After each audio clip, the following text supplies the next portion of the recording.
My friends, let us begin with a truth so simple, so close, that the mind has overlooked it for lifetimes. Every one of us seeks peace.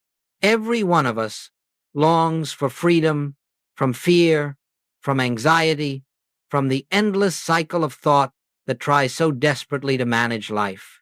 And yet, the very seeking itself hides the answer, because the peace we chase is not out in the world, not in the future, not in a changed circumstance. It is here. It is now. It is the very presence of God already within your own being. For centuries, humanity has believed that peace is attained by improving the mind, by strengthening the intellect, by gathering knowledge, or by pushing away the conditions that disturb us.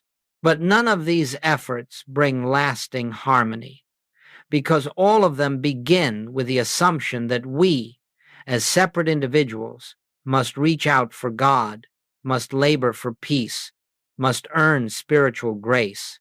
And this assumption itself is the very barrier to realization. In the great silence behind thought, in that still point within you where no fear can enter, the presence is already functioning. It is not something you must achieve. It is something you must recognize.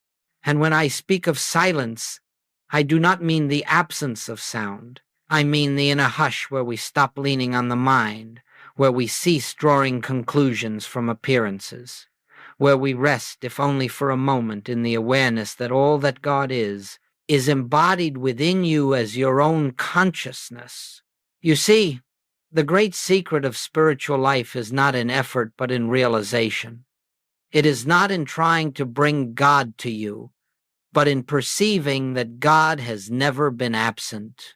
From this recognition, something remarkable begins to occur. The confusion of the mind subsides. The nervous system quiets. The racing inner world slows, because it has encountered a dimension of being that precedes thought, precedes fear, precedes all images of lack or limitation.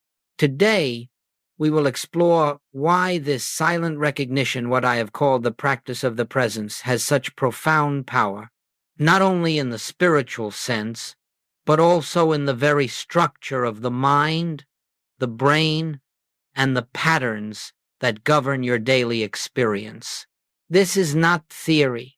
This is not philosophy.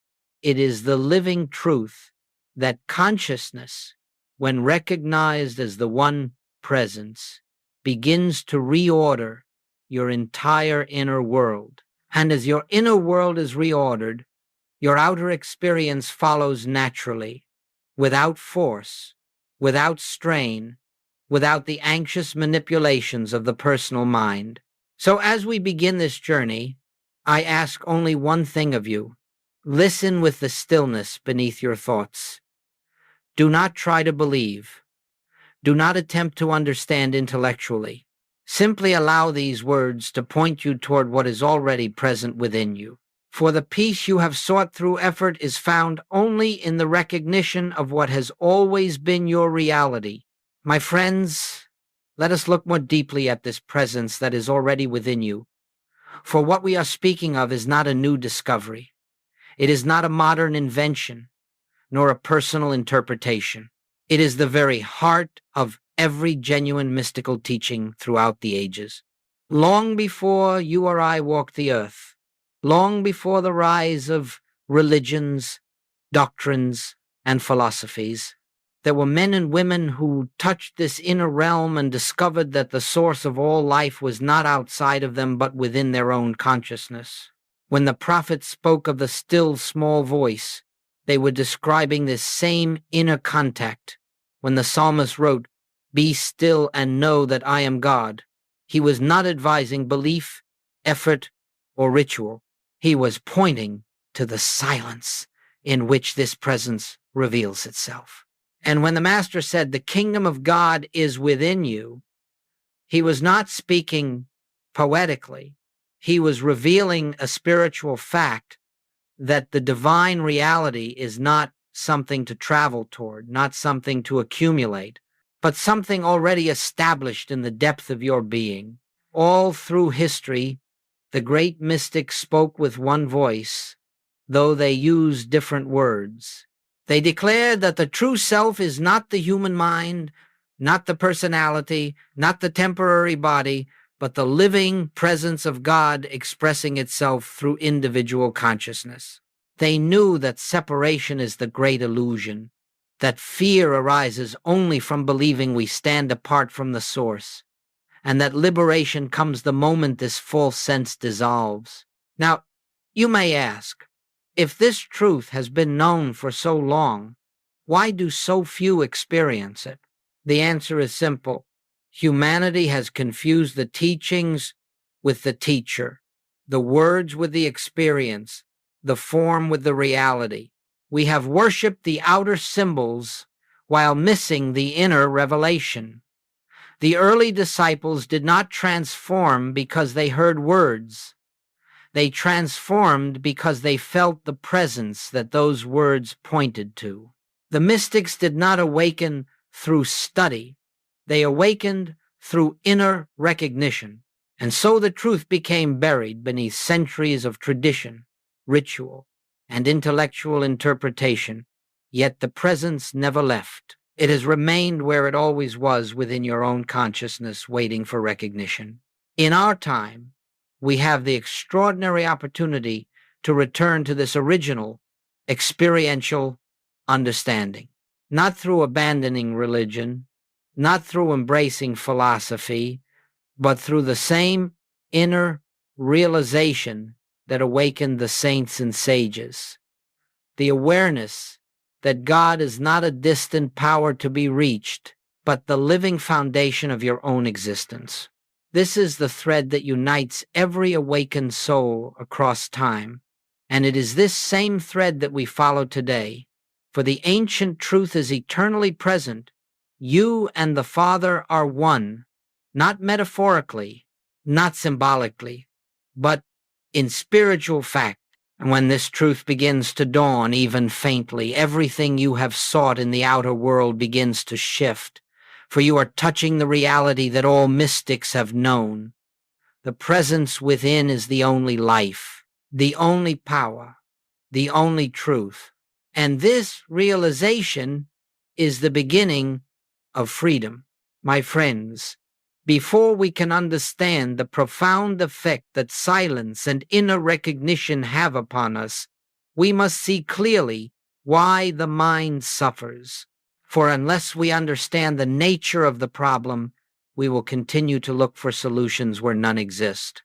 We will keep trying to repair the mind with the mind, and that is the very cycle that perpetuates fear, anxiety, and confusion. Let us examine what the mind is doing when it suffers. The mind is not evil, nor is it broken.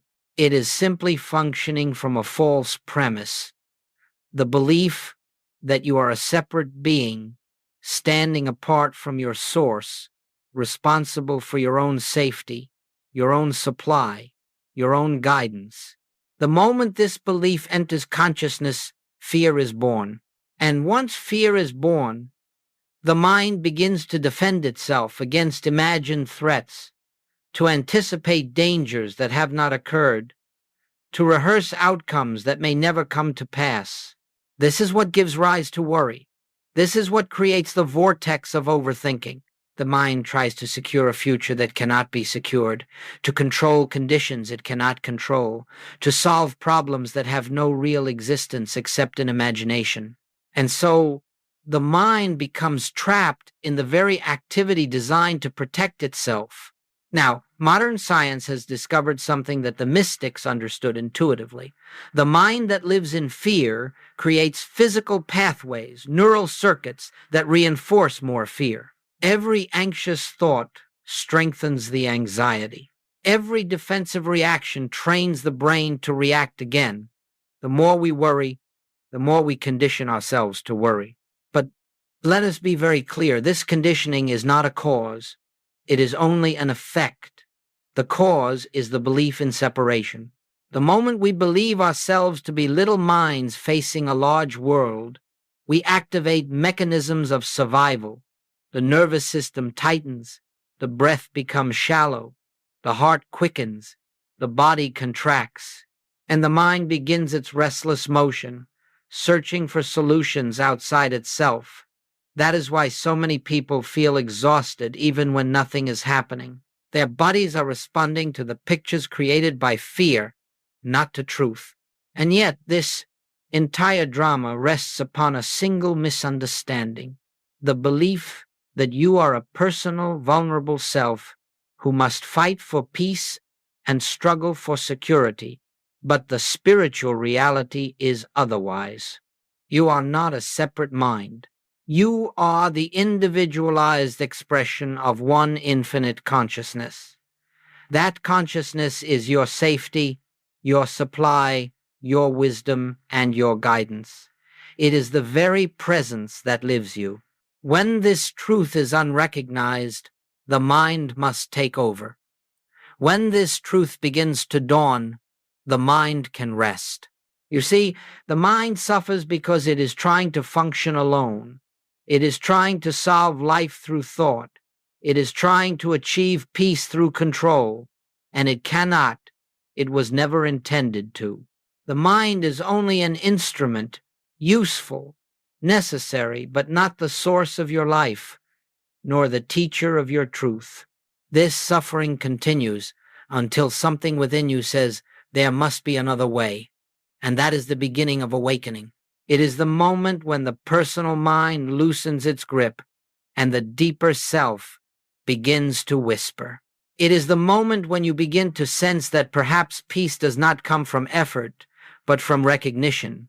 Perhaps guidance does not come from thinking, but from stillness. Perhaps your life is not something you manage, but something lived through you by a presence greater than thought. And so we stand at the threshold of transformation, understanding the mechanics of fear and seeing that the antidote is not in more thinking, but in turning toward the presence that exists before thinking. This is where true healing begins. My friends, now that we have seen why the mind suffers, let us look at what occurs when we enter the silence, when we engage in what I have called the practice of the presence. For although the essence of this work is spiritual, its effects touch the entire being, even the structure of the brain that modern science studies so carefully. When we become still, not forcing the mind, not struggling with thoughts, but simply resting in quiet recognition, something remarkable begins to take place. The mental activity that we have identified as me begins to soften. The restless movement of thought slows. The nervous system, which has been habitually tightening in response to imagined danger, receives a signal it has long forgotten. There is nothing to defend. There is nothing to fear. There is nothing missing. In this silence, the brain shifts from survival mode into receptivity. The parts of the mind associated with vigilance, with worry, with rumination, the personal sense of self begin to diminish in activity. And those areas associated with openness, compassion, intuitive insight, and inner clarity begin to awaken. Scientists call these functional networks, but the mystic understands them as what occurs when the mind yields to the presence. This is why I have always said, where the Spirit of the Lord is, there is freedom. Not because an external God enters the brain, but because when consciousness recognizes its own source, the mind relaxes into its natural order. The brain follows consciousness. It does not lead it. You see, when you attempt to quiet the mind through effort, the mind grows noisier. When you attempt to control thought, thought resists. But when you simply recognize that the presence is already here, that you are not striving to reach God, but resting in God, the entire system begins to reorganize itself around this truth. The mind calms because it has encountered something greater than its own activity. The body eases because it has touched a peace not dependent on circumstances. The emotions soften because they are no longer fed by fear. Now, Science observes these shifts and describes them in terms of brain waves, neuroplasticity, and neural integration. And yet, these are only the shadows of a far deeper reality. The mystics of every age experienced these transformations long before the instruments of science existed. They knew that when one turns within, when one abides in the quiet awareness of the presence, healing takes place, clarity arises, and harmony begins to express itself without effort. The point to remember is this: you are not trying to manipulate your brain. You are not practicing a technique to change brain chemistry. You are recognizing the presence that exists before brain, before mind, before thought. And when that recognition occurs, the brain simply adjusts to the consciousness that governs it. It becomes a clear instrument instead of a frightened master. This is why even a moment of genuine inner stillness can bring such relief. This is why a brief glimpse of the presence can dissolve hours of worry. The mind returns to its rightful place as servant, not master, and the body follows the new order of consciousness. So, understand this clearly. The practice of the presence is not meditation as the world understands meditation. It is not an attempt to quiet the mind. It is the recognition of the one who lives you. It is the awareness of the infinite within your own being. And when that awareness dawns, even lightly, the brain begins to mirror the peace you have touched. This is the beginning of transformation, not through force, not through willpower, but through recognition of what already is. My friends, let us come now to the heart of the work, the simple, direct way in which we enter the awareness of the presence. For all that we have spoken of so far would be mere philosophy if it could not be lived. But the infinite way has never been a philosophy. It is a practice, a living relationship with the presence that is your own being. And yet, this practice is unlike anything the personal mind attempts. It is not a discipline of thought. It is not a repetition of words. It is not an effort to achieve a mystical state. It is the most natural activity in the world because it is simply the recognition of what already is. Let us begin gently. First, you become still, not by forcing the mind into silence, but by ceasing to lean on it. Do not fight thoughts. Do not chase them away. Simply allow them to be, as you would allow clouds to drift across the sky, knowing that they do not touch the sky itself. You are not concerned whether the mind is noisy or quiet. You are simply resting in the awareness that behind every thought, behind every sensation, behind every emotion, there is a deeper presence that has never moved. As this quiet awareness begins to open, gently acknowledge the presence is here. You do not say it as an affirmation. You do not attempt to believe it. You simply recognize a truth that is present, whether you acknowledge it or not. For the presence does not come when you remember it, nor depart when you forget. It is the foundation of your being. Now, let the recognition deepen. This presence is the life I am, not the life I hope to acquire, not a power I summon, but the very essence of my existence. The thoughts that come and go are not my life. The body that changes is not my life. The emotions that rise and fall are not my life. The presence is my life. And as you rest in this recognition, something subtle begins. The mind may still produce thoughts, but they no longer command your attention. The body may still send signals, but they no longer define your identity. The emotions may still stir, but they pass through without anchoring themselves in you. You are aware of a dimension of being that is untouched by these movements, a stillness that holds them all. This is the beginning of contact. Do not try to prolong it. Do not try to deepen it. Do not try to feel anything special. Simply remain receptive, as if listening for a presence that speaks without words. This listening attitude is the essence of the practice. It is the quiet surrender of the personal sense of self and the opening to the infinite self that has always been here. In this stillness, a gentle realization may arise. I live, yet not I. The presence lives itself as me. You may not say these words, but you will feel their meaning. You will sense that your life is not something you manage. It is something unfolding through you. And if you remain in this listening, even for a few moments, the presence will begin to reveal itself not as an experience, not as an emotion, but as a quiet certainty, a silent knowing that you are held, supported, and lived by something greater than the mind can conceive. This is the practice of the presence, not effort, not technique, not repetition, recognition. Take this into your day. Before you speak, pause for one moment.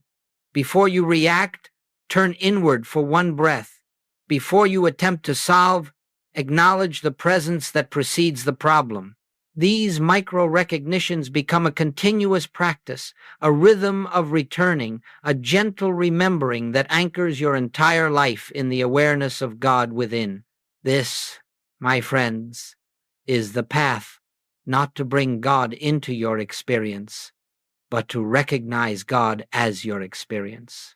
My friends, now that we have touched the essence of the practice of the presence, let us explore why this simple inner recognition has such profound effects on the outer circumstances of life. For many have asked, how can a few moments of silence possibly heal the body, restore harmony in relationships, or bring supply where lack appears to be?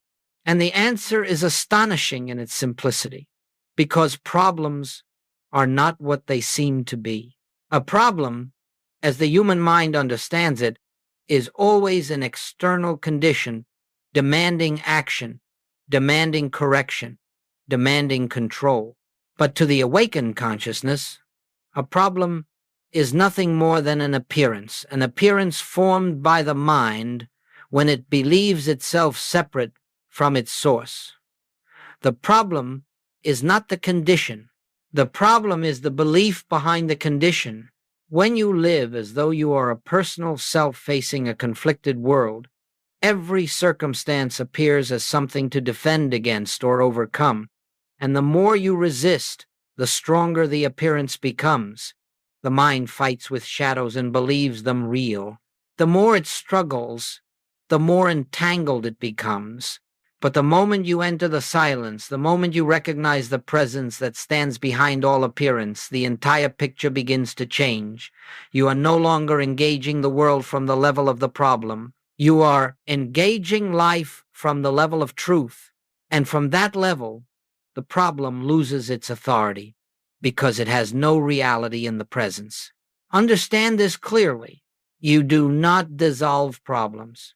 Problems dissolve in the light of realized truth. This principle operates the way darkness disappears when a lamp is lit. You do not push the darkness out.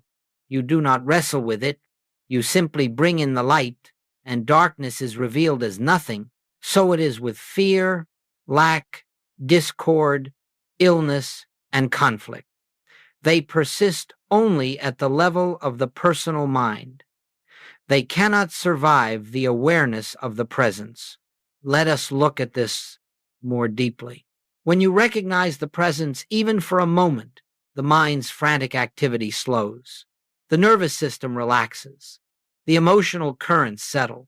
In that stillness, you are no longer projecting fear onto the situation. You are no longer feeding the appearance with your concern. You have withdrawn the only power it ever had, your belief in it. And because consciousness is cause and circumstances effect, the moment consciousness shifts, the outer must follow. Not always instantly, not always dramatically, but inevitably. Solutions rise without the strain of planning. Resources appear without the anxiety of searching. Healing unfolds without the force of will. Harmony emerges without manipulation. This is why Joel Goldsmith taught that we do not treat the condition, we treat the consciousness that perceives the condition. When consciousness is aligned with truth, the body responds, the environment responds, the so-called external world realigns itself to reflect the inner freedom that has been recognized. But notice the essential point. You do not do any of this. You do not try to change conditions. You do not try to fix outcomes. You do not even try to feel spiritual. You simply rest in the presence. The presence does the work. This is the secret behind all spiritual healing, not human thought, not mental effort, not positive affirmation, but the realization of the one presence as the only power. When this realization dawns, even faintly, the appearance collapses because it never had substance of its own. It was only a picture painted by a mind that had forgotten its source. And so, the great truth is revealed. Problems dissolve not because you conquer them, but because you stop granting them reality. You stand in the light of the presence, and the illusion fades. This is why the practice of the presence transforms lives, not through struggle, but through surrender, not through effort, but through recognition. Not by bringing God to the condition, but by seeing that God is the reality behind the condition. And so, when you are faced with fear, pause. When confronted with lack, turn within. When disturbed by conflict, rest in the presence. You will find that the situation which once seemed so heavy, so threatening, so urgent, begins to lose its power. You will feel a spaciousness around it, and from this spaciousness, the right action, the right words, the right unfoldment will reveal themselves quietly and naturally. This is the grace that comes when you no longer attempt to live life through the personal mind, but allow the infinite to live as you. My friends, let us now consider how this recognition of the presence may become a living practice, not confined to meditation, not reserved for special moments, but woven gently into the fabric of your daily life. For the true transformation does not occur in the minutes we sit in silence alone. It occurs when the awareness of the presence becomes our environment, our atmosphere, the background of every thought, every action, every encounter. Many believe that spiritual practice must be long, intense, or dramatic. They imagine that hours must be set aside, rituals observed, or states of consciousness achieved. But the infinite way is not a path of strain. It is a path of remembering. And remembering can happen in the smallest moments, moments so brief the mind scarcely notices, yet so powerful that they shift the direction of an entire life. Begin simply. As you rise in the morning, before you reach for the world, pause. Just one breath, one inward turning, one gentle recognition. The presence is here. Not to be summoned, not to be invited, but already here. That single moment sets the tone of the entire day, because it establishes the truth that consciousness, not circumstance, will guide you. As you move through your morning, brushing your teeth, preparing a meal, walking to your work, let there be tiny intervals of recognition, not long meditations, but the briefest awareness that beneath all activity, beneath all motion, there is a stillness that never moves. You are not trying to feel holy. You are simply noticing what is already so. And as you interact with the people in your life, family, colleagues, strangers, remember that each one is an expression of the same presence you have touched within yourself. Their behavior may vary.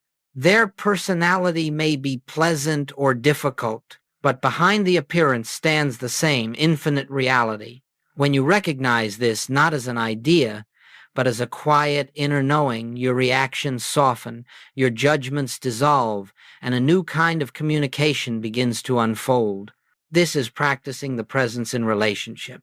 When challenges arise, and they will do not rush to fix them, do not let the mind leap into old patterns of concern. Instead, allow yourself one brief pause, a single moment to acknowledge the presence is here also. This pause is the opening through which grace enters. It breaks the momentum of fear and reestablishes the truth that the problem has no power outside your belief in it. You see, practicing the presence is not about withdrawing from the world. It is about seeing through the world, seeing the invisible source behind every visible form. When you cook, cook in awareness. When you speak, speak in awareness. When you walk, walk in awareness. Not awareness of the outer world alone, but awareness of the inner presence that animates all things. What begins as momentary recognition becomes, over time, a continuous background hum, a subtle sense of companionship, of being upheld, guided, sustained. You find yourself no longer living from the mind, but from the presence. Decisions arise naturally, without the strain of weighing possibilities. Actions flow more effortlessly. Conversations take on a clarity and compassion that surprise even you. And gradually, without your effort, the presence becomes the atmosphere of your life. You discover that you are never alone, not because a distant God watches over you, but because the very life that breathes you is the presence itself. This is the unbroken awareness, not something you achieve, but something you return to again and again until it becomes the most natural experience in the world, like remembering the rhythm of your own breath. And so, my friends, begin with these small recognitions. A moment in the morning, a breath before a decision, a silent acknowledgement in the presence of another. These are the threads that weave the presence into the pattern of your day until your entire life becomes a lived awareness of truth. My friends, as the awareness of the presence begins to anchor itself in your daily life, something subtle yet extraordinary takes place. You begin to live not from the patterns of the past, not from the conditioning of the personal mind, but from the quiet wisdom of consciousness itself. Transformation does not come as a dramatic event. It comes as a shift so gentle, so natural, that at first you may hardly notice it, and yet everything begins to change. The first sign of this transformation is the softening of reaction, where once you would have been disturbed, now you find yourself pausing, resting, listening, not because you force yourself to be spiritual, but because the presence within you has become more real than the appearance before you. You meet conflict with clarity instead of defensiveness, uncertainty with trust instead of fear, and challenge with openness instead of resistance. The world itself has not changed, you have changed. And as your reactions soften, your perceptions begin to shift. You no longer see people merely as personalities shaped by habit and history. You sense the deeper identity behind their behavior, the same identity that lives in you. Words spoken in anger no longer penetrate so deeply. Situations that once invoked fear no longer have the same authority. Why? Because you are beginning to live from the awareness that only the presence is power. Then, almost imperceptibly, another transformation unfolds.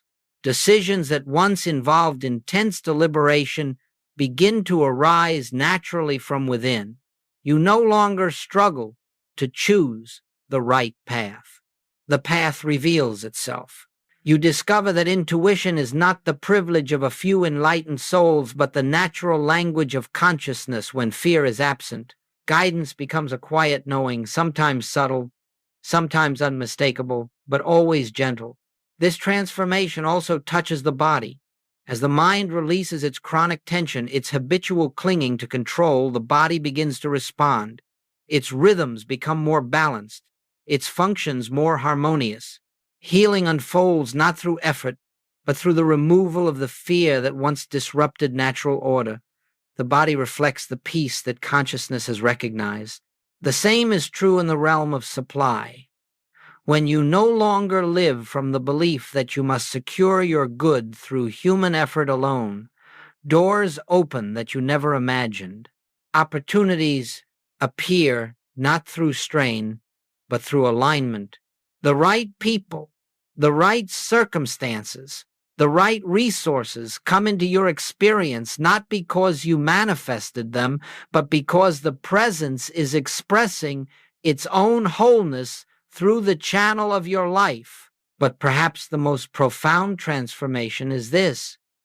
You discover that you are no longer living your life through the personal sense of self. You are being lived. You feel a quiet companionship with something greater than the mind, something that guides, supports, protects, and unfolds your way without needing to be asked. You find yourself trusting life because you have touched the one who lives it. And as you abide in this trust, fear begins to lose its foundation. Anxiety no longer grips you as it once did. The future no longer looms as a threat because you sense that the presence which operates now will also operate then. Even memory changes. The past loses its emotional weight because you see that it had no power except the meaning the mind gave it. This is what it means to live from consciousness instead of conditioning. It is not a new personality. It is not a refined ego. It is the dawning realization that the self you have always believed yourself to be has never truly lived. The presence has lived as you from the beginning. The difference now is that you know it. This knowing is freedom. This knowing is peace. This knowing is the Christ consciousness awakening in you, not as a mystical achievement, but as your natural state. When you live from this recognition, life becomes less of a struggle and more of an unfoldment. Problems cease to define your reality. Circumstances cease to intimidate you. Even in moments of challenge, you feel an undercurrent of certainty that does not come from the mind. It comes from the presence that has revealed itself as your own being. This is the transformation that Joel Goldsmith spoke of. A transformation not of the outer life, though outer changes certainly follow, but a transformation of identity, a shift from the conditioned self to the conscious self, from living by fear to living by grace, from effort to effortless being. This, my friends, is what awaits those who practice even a few moments of recognition each day. This is the fruit of living from the presence rather than from the mind. My friends, as we bring this time together to its natural conclusion, let us return once more to the simple truth that has been the thread of this entire journey. The presence you seek is already here. It has never required your effort, your struggle, or your striving. It requires only your recognition.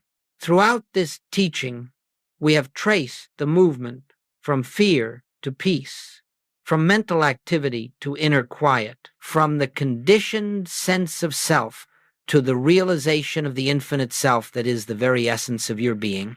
And now, as you sit here, you may already feel a gentle shift, a softening, a calming, a deeper awareness that you are not alone because you are not separate. The presence has been the silent listener behind every word spoken.